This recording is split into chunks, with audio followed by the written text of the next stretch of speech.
and that open book management might be a good thing to do, and you need to delegate.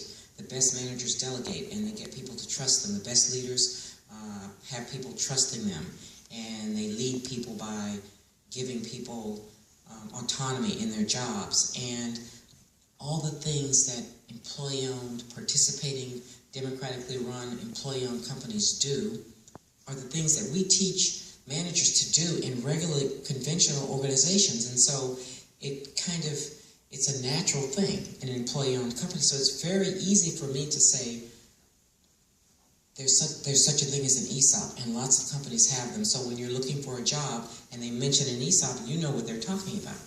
And this is why it's the better way. It's the right thing to do. It's not just a good thing to do. It's the right thing to do. And of course, they've got good companies that are not employee-owned, and so we talk about those also. But I'm a fan of employee ownership, so I kind of favor that, and I tell them that. I tell them about my research. I tell them about companies like Karis. Dave comes down, Dave and Tony Boyle come down and talk to my students, and I have different people come and talk to them, and they're very, very interested in employee ownership. And sometimes one or two of them will know a little bit of something about it, but not often. So every semester I teach 3 little classes of students about employee ownership and what it can do for people and why and how it motivates people. And we teach them that people need to have fair pay and be able to eat and feed their families, and how you have to take that off the table. And then you start looking at relationships and being innovation and saving money and why companies need to do this, why they're not doing necessarily something that's so great. It's what they should do.